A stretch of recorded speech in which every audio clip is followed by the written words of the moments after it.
Isang mapagpalang gabi po sa ating lahat mga kapatid, mga kapwa kong kabataan. Good evening po sa bawat isa. Bago ang lahat, gusto ko munang magpasalamat sa Lord dahil gagamitin niya na naman ako tonight to share His Word. At syempre, salamat sa lahat ng naka-join ngayong gabi. At kung mayroon mang mga bago pa lang ngayon, welcome po sa ating Virtual Youth Fellowship tuwing gabi ng Monday. Kaya sa mga oras na ito, manatili muna tayo sa ating kinauupuan at hinihiling ko na ituon muna natin ang ating focus sa gawain ngayong gabi at huwag natin sayangin muli ang pagkakataong makapakinig at makapag-aral ng salita ng Diyos dahil naniniwala po ako na madami na naman tayong mapupulot na aral ngayong gabi mula sa salita ng Diyos na pwede nating gamitin bilang gabay sa ating pang-araw-araw na buhay. So mga kapatid, ready na po ba tayo makapakinig ng aral mula sa salita ng Diyos? Kung ready ka na, pakitype na lang sa ating message section, I am ready. And without further ado, atin nang pag-usapan ang isang bagay na kapag hindi natin pigilan ay maaring makasira ng buhay, hindi lamang ng iisang tao, kundi maging sa relasyon ng mga grupo ng tao. At ito ay ang inggit. In English, envy. Kaya ang ating tatalakayin ngayong gabi ay pinamagatan kong Do Not Envy. Mayroon po ba tayong kilala na mahilig mainggit? O baka naman kapag nananalamin tayo, makikilala natin ang ating sarili na tayo din ay mahilig mainggit. Ano ba ang salitang inggit or envy? Ano ang magiging epekto nito sa ating buhay kapag tayo ay naiinggit? At ano-ano ang ating gagawin upang huwag tayong mainggit? Ngayong gabi, sasagutin natin ang mga katanungan na yan at hihingi natin ng tulong ang salita ng Diyos para masagot natin ang lahat ng katanungan patungkol sa inggit. Ang ating foundation scriptures ngayong gabi ay matatagpuan sa Book of James chapter 3 verse 14 hanggang 16. So basahin po natin. James chapter 3 verse 14 hanggang 16. Ngunit kung ang naghahari sa inyong puso ay inggit, makasariling hangarin, huwag ninyo iyang ipagmalaki at huwag ninyong ikaila ang katotohanan. Ang ganyang karunungan ay hindi galing sa langit, kundi makalupa, makalaman at mula sa demonyo. Sapagkat saan man naghahari ang inggit at makasariling hangarin, naghahari din doon ang kaguluhan at lahat ng uri ng masamang gawa. So, bago natin pag-aralan ang ating paksa ngayong gabi, hinihiling ko na tayo'y manalangin muna. Yes, Lord, hallelujah. Maraming salamat, Lord, sa mga oras na ito na muli na naman kaming makapag-aral ng iyong salita. At sa gabing ito, Lord, hinihiling namin ang iyong banal na espiritu na gabayan at pangunahan kami sa aming gawain ngayong gabi. May you bless, O God, lahat ng mga nakikinig ngayon at maging ako na gagamitin mo tonight to share your words. I ask for wisdom and knowledge na nanggagaling lamang sa iyo, Lord. At sa mga oras na ito, ay akin nang pinagkakatiwala sa iyo, Lord, na maging matagumpay at wag mo po na hayaan na hadlangan ng anumang kilos ng kalaban. At hinihiling ko din po, Lord, ang maayos na internet connection ngayong gabi upang maging maayos ang daloy at pagbahagi ng iyong salita sa bawat nakikinig ngayong gabi. Muli, salamat po, Lord, sa gabing ito. Nawa malugod ka sa aming gagawin. In Jesus' name we pray. Amen. In these verses, James warns us about envy. Ano ba ang mayroon sa salitang envy? At paano natin ito maiwasan? Pero bago ang lahat, laliman muna natin ang ating kaalaman patungkol sa salitang envy or inggit. So, i-define muna natin ngayon ang salitang envy. According to the dictionary, envy is a feeling of wanting to have someone else has. Para mas maintindihan natin, ito daw po ay isang pakiramdam ng pagnanais na magkaroon ng mga bagay na mayroon ang iba. At hindi lang yan dahil sabi pa sa Merriam-Webster, envy is a painful or resentful awareness of an advantage enjoyed by other joined with a desire to possess the same advantage. Sa Tagalog, dahil daw po sa inggit, masakit para sa kanya at naghihinakit siya kapag nagtatamasa ang iba ng kalamangan sa kanya. Dito pa lang mayroon ng aral na dapat nating isaisip. Yun ay ang huwag magnasa ng hindi sayo. Kapag hindi sayo, wala ka nun, gusto mo yun, pagsikapan mo magkaroon, pero huwag kang mainggit dun sa mga mayroon. Nagkakaintindihan po ba tayo dyan, mga kapatid? Ngayon, ang tanong, saan madalas nagaganap ang inggitan? Ang inggitan ay madalas nagaganap sa pagitan ng magkakasama o magkakakilala. Kaya naman hindi po imposibleng madalas nangyayari ang inggitan sa pagitan ng mga magka-classmate, magkakaibigan, magkaopisina, at maging sa pamilya. At syempre, hindi rin maiwasan na nangyayari din ang inggitan sa ating mga kapatiran. So, mamaya ay pag-uusapan natin ang iba't ibang uri ng inggit. Envy is a especially big problem in life, both for believers and non-believers. Hindi porket Kristiyano na po tayo ay masasabi na natin na hindi na tayo nakakaramdam ng inggit. Kasi aminin man natin o sa hindi, lahat po tayo ay nakakaramdam ng pagkainggit. Ngayon, ano kaya sa pakiramdam ng isang tao kapag siya ay naiinggit? Basahin natin ang sinasabi sa Proverbs chapter 14 verse 30. Ang payapang isipan ay nagpapalusog ng katawan, ngunit ang pagkainggit ay tulad ng kanser sa buto. Kung alam man natin kung gaano kasakit yung tinatawag na kanser sa buto, ganyan rin daw yung nararamdaman ng taong naiinggit.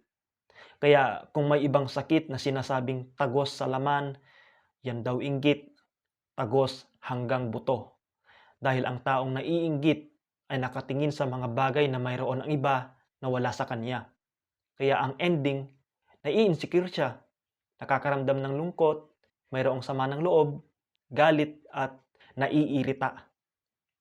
It is a sin to envy. Kasalanan po ba ang makaramdam ng pagkainggit? Kasalanan po yan, mga kapatid, dahil unang-una, hindi po yan galing sa Diyos. Sabi nga sa ating foundation scriptures, ang ganyang karunungan ay hindi galing sa langit kundi makalupa, makalaman at mula sa demonyo. Nagkakaroon ng inggit ang tao dahil nabubuhay pa siya sa makalaman at makalupa na pagkatao. Ngayon, baka sabihin nyo, Bro Alvin, normal lang naman ang mainggit. No. Hindi po normal ang mainggit, mga kapatid. Sabi nga sa verse na ating binasa, ang inggit ay galing sa demonyo, si Satanas. At hindi po normal na ang ating pagkatao ay makontrol ng kaaway ng Diyos. Amen? Kasi kapag naiinggit ka na, mayroon nang nagpapakilos na masama sa iyong pagkatao. Envy opens the door to Satan. Diyan napapasok lahat ng uri ng kasamaan kapag ikaw ay naiinggit na posibleng magiging daan pa upang ikaw ay magkasala. Therefore, envy leads to a whole host of other problems and other sins. Ituloy po natin yung sinabi ni Santiago sa verse 16. Sapagkat saan man naghahari ang inggit at makasariling hangarin, naghahari din doon ang kaguluhan at lahat ng uri ng masamang gawa. So, envy is not just a sin, but it can also lead to other sins. Kaya kapag may inggit, kasunod na ang lahat ng uri ng masamang hangarin, kaguluhan, at pag-aaway-away. And remember, envy is one of the 7 deadly sin mentioned in the Bible. Kasi ang inggit, kapag hindi po yan naagapan, maaring humantong sa pag-aaway-away, kaguluhan, masamang hangarin, maging ang pagnanakaw din, makuha lang yung bagay na wala sa kanya, at posibleng humantong din sa patayan. Halimbawa na lang kay Cain and Abel, kung saan dahil sa inggit ay pinatay ni Cain si Abel. Dahil din po sa inggit, pinapatay si Jesus ng mga Pariseyong Hudyo. Sabi nga sa Mark 15 verse 10, sinabi niya ito sapagkat batid ni Pilato na inggit lamang ang nag-udyok sa mga punong pari upang isakdal si Jesus. So, ano-ano yung mga problema kapag ikaw ay naiinggit? Una na dyan ay ang pag-iisip ng hindi maganda sa ibang tao. Evil thoughts towards others. Sinful envy also manifests itself in evil thoughts towards others. When you are envious of someone, you can think some pretty terrible things about them. Kasi kapag ikaw ay naiinggit, hindi mo na nakikitaan ng mabuti yung kinaiinggitan mo, kundi puro masama na lang. Wala ka ng masasabing tama at makatwiran tungkol sa taong kinaiinggitan mo. Puro paninira na lang sapagkat ang espiritu ng inggit ay walang ibang ginawa kundi sirain ang buhay ng ibang tao at maging ang ating sarili kapag tayo ay naiinggit.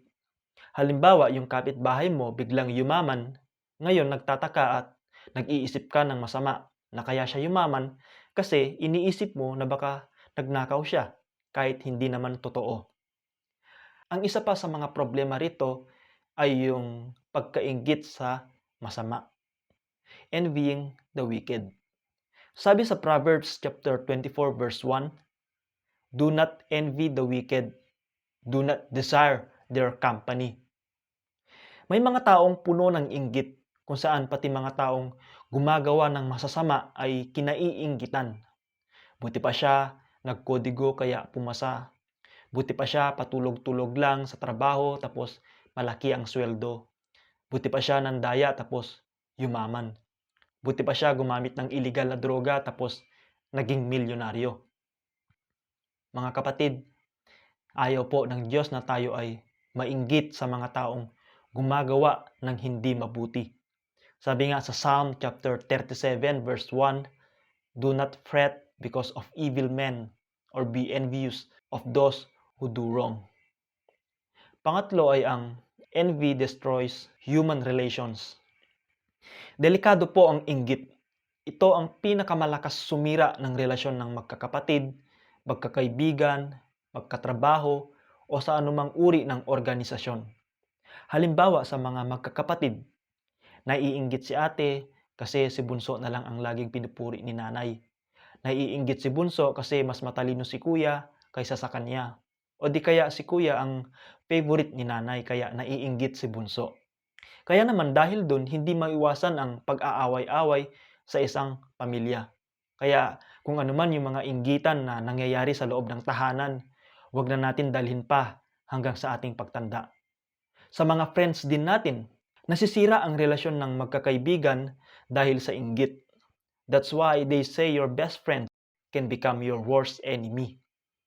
Yung akala mo matalik na kaibigan pero may competition na palang nangyayari. Nagpapagandahan, nagpapatalinuhan, na sa halip mas pinapatibay yung pagkakaibigan ay nasisira tuloy dahil sa inggitan. Yung madami siyang manliligaw tapos ikaw hanggang taga-abot na lang ng sulat, taga-kuha ng CP number, samantalang yung number mo hindi man lang nahihingi. Kaya maiinggit ka naman, maging sa mga magkaopisina. Naiinggit ang isa kapag nare-recognize ng boss ang kanyang isang kasamahan na sa halip magtulungan ay nagkakaroon tuloy ng kompetisyon, ma-promote lamang. Pang-apat, envy draws you away from God. Bilang mga Kristiyano, ito ang dapat isaisip natin. Envy draws you away from God. Let us listen to Paul's words to the believers at Corinth. Corinthians chapter 3 verse 3, "Ang inyong pag-iinggitan at pag-aaway-away ay palatandaan na makasanlibutan pa kayo at namumuhay ayon sa laman." Sabi ko nga noong una, ang inggit ay makasanlibutan at makalaman. Hindi po sumasa atin ang banal na espiritu kung mayroong inggit na namumugad sa ating puso. God is holy kaya dapat sikapin natin na maging banal sa harapan ng Diyos at alisin na natin ang espiritu ng pagiging mainggitin sapagkat ito'y makalaman at makasanlibutan. Envy is unspiritual. Envy is the fruit of the flesh. Dahil mga kapatid, may babala po sa isang tao na naiinggit. Sabi sa Galatians chapter 5 verse 19 hanggang 21, ang mga taong sumusunod sa ninanasa ng laman ay makikilala sa gawa nila.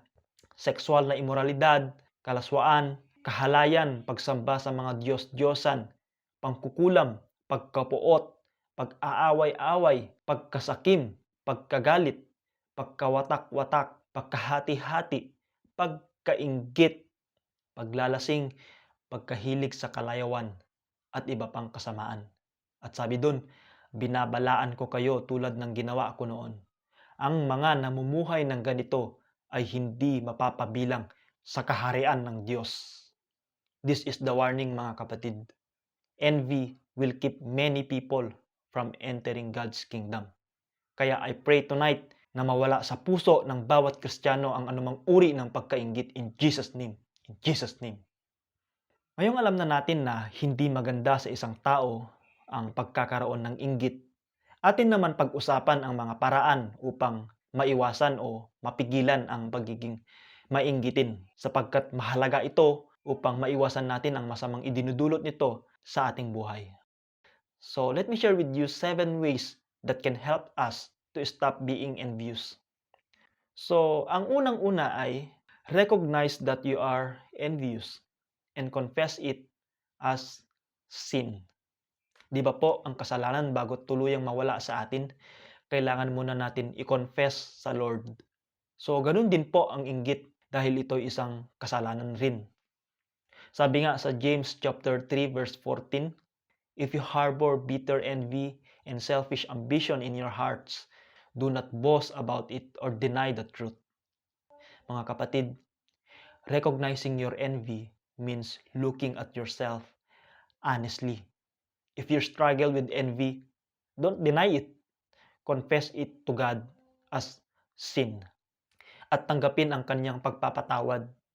Stop hiding and start talking to God and to the person you envy. Sabi sa 1 Peter chapter 2 verse 1, kaya nga alisin na ninyo ang lahat ng masamang hangarin at lahat ng pandaraya. Talikdan na ninyo ang pagkukunwari, pagkainggit at lahat ng uri ng paninirang puri. Mga kapatid, kung gusto natin lumago ang ating pananampalataya, talikdan na natin ang pagkamainggitin. God promises to forgive and cleanse us from all sin if we agree with Him that what we are doing is sin. And once we have accepted His forgiveness, we can start on a new path that is free from envy. Amen? The second one is stop comparing yourself to others. Another way we participate in sinful envy is through comparing. Take note, envy begins with comparisons.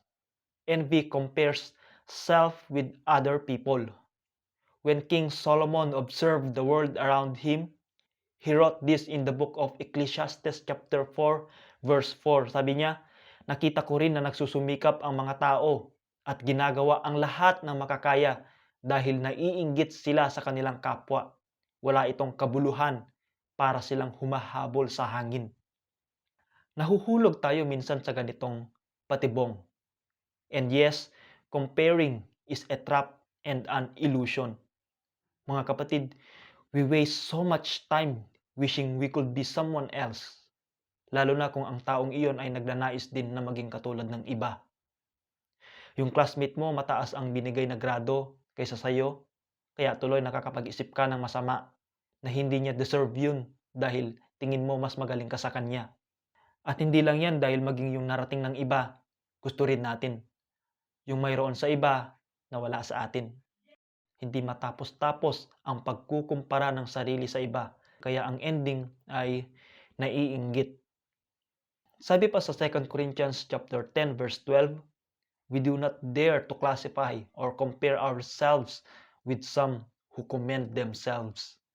When they measure themselves by themselves and compare themselves with themselves, they are not wise. You know why it is foolish? Because God made us uniquely. Amen? Ginawa tayo ng Diyos na naiiba. Kaya wag nating sabihin na sana all maganda, sana all gwapo. Dahil mga kapatid, ulitin ko, God made us uniquely. Sana all mayaman. Kung lahat mayaman, sino na ang magtatrabaho para sa'yo? Alam nyo yung nauuso na salitang sana all na madalas naririnig natin ngayon? Ang ibig sabihin lang niyan, yung mayroon ka ay sana mayroon din ako. Na kapag nagamit natin iyon sa maling paraan, nagbubunga iyon ng inggit. Ngayon, kung tatanungin kita kapatid, ano yung mga sana all mo? Maaari mo bang i-type sa ating in-call message para naman mabasa nating lahat. So ngayon, ang pangatlo, be content and thankful. Envy is a feeling of discontent. Sa madaling salita, naiinggit tayo because we are not content with how God has made us. Gaya ng ating physical na kaanyuan, minsan hindi natin tanggap yung itsura natin. Kaya nakukuha nating mainggit sa iba. Dissatisfied din tayo pagdating sa katayuan natin sa buhay. And you know what? Contentment means you are satisfied in God's goodness for your life. At maging sa ibang mga bagay na mayroon tayo. Kasi naiinggit tayo doon sa mga mas nakakalamang sa atin. Ngayon, para maiwasan natin ang mainggit, kailangan nating matutunan ang makontento at magpasalamat sa Diyos. Be content and be grateful for what you have. Find your contentment in Christ and be thankful for the gifts God has given you. Contentment and thankfulness will go a long way towards combating envy in your life. Sabi sa 1 Timothy chapter 6 verse 6 hanggang 8, kung sa bagay, daig pa ng taong namumuhay ng banal at kontento na sa kalagayan ang mayaman. Aba, dito palang tinuro na sa atin ang makontento. At isipin mo, ang taong kontento na raw sa kanyang kalagayan ay daig pa yung taong mayaman. Bakit kaya? Ituloy natin sa verse 7. Kasi ito ang totoo. Sabi dito, wala tayong dinala sa mundong ito at wala rin tayong madadala pag alis dito. Kaya kung mayroon na tayong pagkain at pananamit, dapat na tayong makontento. Kaya kapatid, makontento at magpasalamat kung mayroon kang pagkain at damit. Hindi yung maiinggit ka kasi mas masarap ang pagkain nila, mas maganda yung damit nila, kundi magpasalamat pa rin tayo sa Diyos dahil nakakakain tayo, lalo na kung 3 beses pa sa isang araw. Minsan pa nga nagmimerienda pa. Kaya mapalad pa nga tayo kumpara sa mga walang makain. Naiinggit ka ba kasi mas maganda ang bahay nila? At least ikaw, mayroon kang tinitirahan dahil may mga taong walang matirahan. Kaya mga kapatid, we must develop a thankful heart. Aanihin mo yung mga kinaiinggitan mong marangyang buhay, magarang damit, magandang sasakyan, magandang buhay. Lahat ng iyon ay hindi naman maidadala kapag ang isang tao ay patay na. Sabi nga dito sa verse na ating binasa, wala tayong dinala sa mundong ito at wala rin tayong maidadala pag alis dito. Sabi nga ni Job, hubad akong lumabas sa sinapupunan ng aking ina, hubad din akong babalik sa lupa. Kaya makontento at magpasalamat tayo sa Diyos araw-araw sa lahat ng biyayang ipinagkakaloob niya sa atin. Kaya sabihin po natin, thank you Lord. Thank Him for your health, your abilities, your family, your job, and your friends. Thank Him for the spiritual gifts that make you necessary to the body of believers. Isang amen po ba tayo dyan mga kapatid? Ang pang-apat ay, set your heart on heavenly things. Alam niyo po ba na ang isa sa dahilan kung bakit naiinggit ang isang tao, yun ay dahil nakatuon siya sa mga gusto lang niya at hindi sa mga mas kailangan niya. Remember, the things that you want and the things that you need are very different things. Ang needs or things that you need to survive, ibig sabihin, mamamatay ka kapag wala ka nito. Like food, water, shelter, clothing. Ito yung mga bagay na kailangan mo para mabuhay. And then yung wants naman or things na hindi mo naman kailangan para makasurvive. Halimbawa, hindi ka naman mamamatay kung wala kang bagong sapatos. Hindi naman hahaba ang buhay niya kung mayroon siyang bagong cellphone. At ganyan din po sa ating spiritual life. I-desire natin yung mga makalangit na bagay, hindi ang mga gusto lang ng ating laman. Dahil gaya nga ng sabi ko kanina, kapag namatay na tayo, we are going to leave everything behind. Yung mga cellphone, bagong shoes, maraming pera, magagandang sasakyan na kinaiinggitan mo, hindi naman po maidadala ang mga yon sa kabilang buhay. Yung kinaiinggitan mong makinis ang balat, kagandahan, kagwapuhan, ay mabubulok at babalik din sa alikabok. Kaya bilang mga Kristiyano, dapat i-desire natin yung mga mas kailangan nating gawin na nakasisiya sa Panginoon. Sabi sa Colossians chapter 3 verse 2, "Since then you have been raised with Christ, set your hearts on things above, where Christ is seated at the right hand of God. Set your minds on things above, not on earthly things." Kaya ang totoong Kristiyano, hindi nakapokus sa mga bagay na mayroon sa iba, kundi nakapokus lamang siya sa Lord. Nakapokus sa paglilingkod, paggawa ng kabutihan. Yun ang mga bagay na masasabi nating mayroon tayong matatamo kapag lumisan na tayo sa mundong ito. Amen? Panglima, celebrate God's goodness to others. Envy enters when seeing someone else's happiness or success. Ang taong naiinggit, hindi natutuwa sa tagumpay ng kanyang kinaiinggitan. Minsan ang nasa isip ng taong naiinggit ay puro paninira at panghuhusga. Hindi niya deserve yan, ako dapat yung with honor, hindi siya. Ako dapat yung na-promote, hindi siya. Iwasan natin ang ganitong pag-iisip, mga kapatid. We should congratulate them sa kanilang success and maging sa blessings na natatanggap nila sa Diyos. Be genuinely happy for them when they prosper. Sabi nga sa Romans chapter 12 verse 15, "Rejoice with those who rejoice, and mourn with those who mourn." It is easy to mourn with others, but it is hard to rejoice with those who are rejoicing. Lalo na kung inggit ang naghahari sa ating puso. Kaya kapatid, if you want to increase your level of happiness in life, rejoice when others experience success and blessings. At ang panghuli, learn to love God and others. Kung mayroon man isang pinakamabisang gamot panglunas sa inggit, ito'y walang iba kundi ang pag-ibig.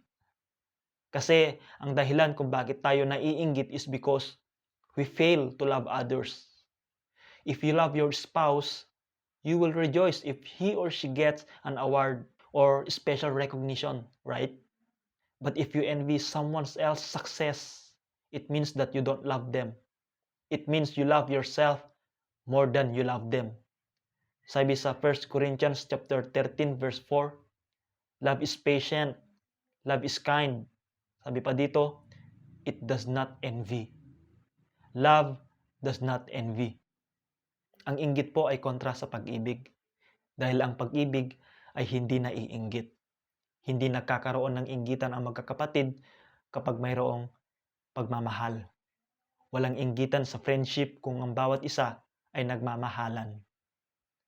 So, conclusion na po tayo. Basahin natin ang Psalm chapter 37 verse 3 hanggang 6. Trust in the Lord and do good. Dwell in the land and enjoy safe pasture.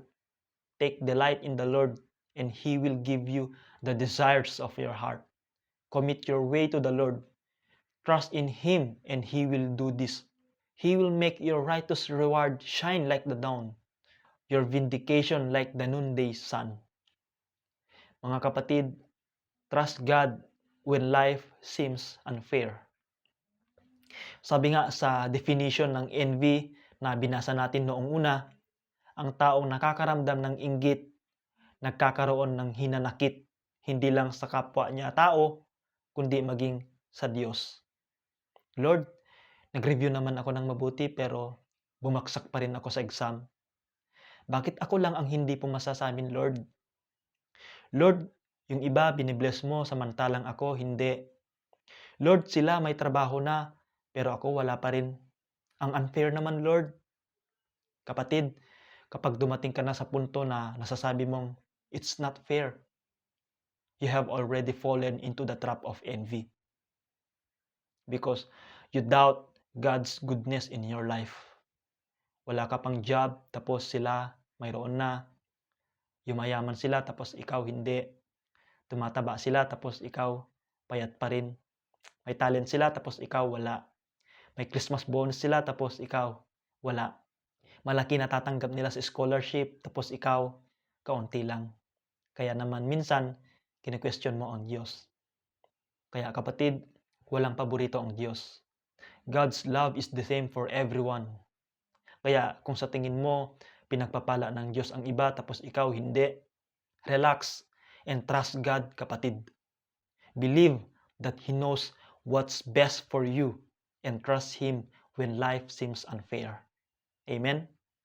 Yung mga kahilingan mo sa Diyos, hindi naman agad-agad na ibibigay at nakukuha lang sa isang panalangin. Remember this, kapatid. God has a good reason why you don't have what you want. He knows you better than you know yourself. Hindi madamot ang Diyos lalo na kung wala ka namang masamang intensyon. Kahit nga hindi tayo humihingi sa Diyos, ibibigay niya pa rin. Kasi mas alam niya kung ano ang mas kailangan natin ngayon. Kaya sa halip na magkaroon ng inggit, magkaroon tayo ng pagtitiwala sa Diyos na mayroon siyang unique plan para sa ating buhay. Amen po ba? So, yan lamang po ang kabuuan ng aking sharing ngayong gabi. Maraming salamat po sa paglaan ng inyong oras upang makinig. Sana po madami tayong natutunan. God bless and shalom everyone.